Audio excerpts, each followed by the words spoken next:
It's not COVID.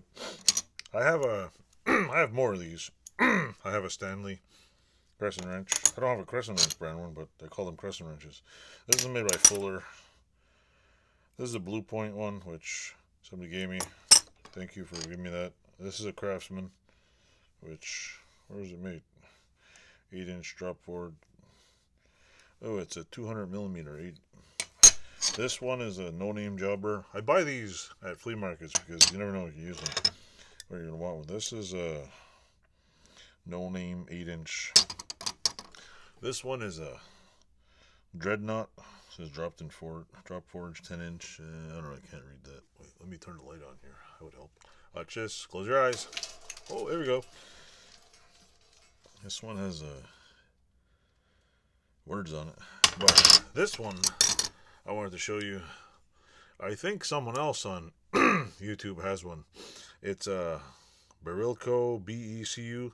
If I remember correctly, this is one of those highly toxic, non-sparking, do not polish, do not pass go, what do you call it, wrenches that are made of some radioactive or really highly fucking toxic, sorry for swearing there, really toxic thing. But I don't know. Anybody have a clue? I'm pretty sure somebody on another channel mentioned this, and I was like, wait a minute, I think I have one of those. Feels like brass, looks like bronze. The thing about this thing, though, is it feels, I don't know, like, I don't care if it's toxic, I'm not going to clean it, but it feels really nice. It's smooth. It's like, wow. Like, it has, whoever made this, like, this material is just so much better. Like, the Blue Point one, yeah, this has got a nice finish, too. The Fuller one has a nice finish.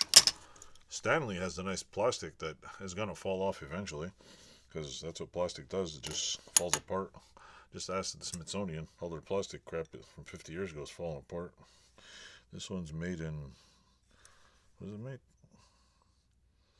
I don't know, it looks like Germany. Oh, I have a German one. Fancy.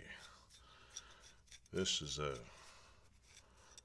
own a fancy one made in Germany. I have a Pittsburgh one. I needed one during the summer. Fuller actually made pretty good tools. I don't know where it was made.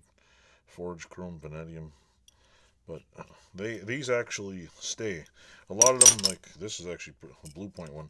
Actually, it's when these things you yank on a bolt and it doesn't stay in the right place. I have one on the bench here somewhere. Where is it?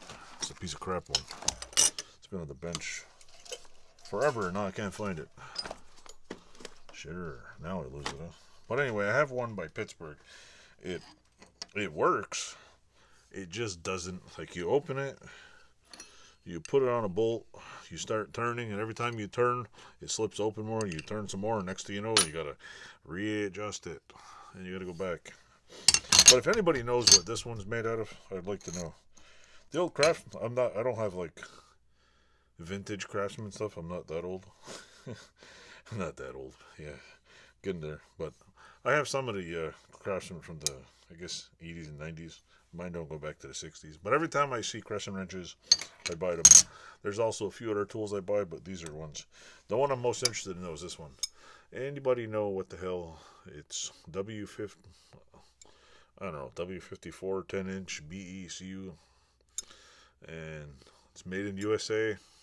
It's 10 inches. Got a really nice feel to it. I like it. So, thank you for watching, and hope you enjoy my channel.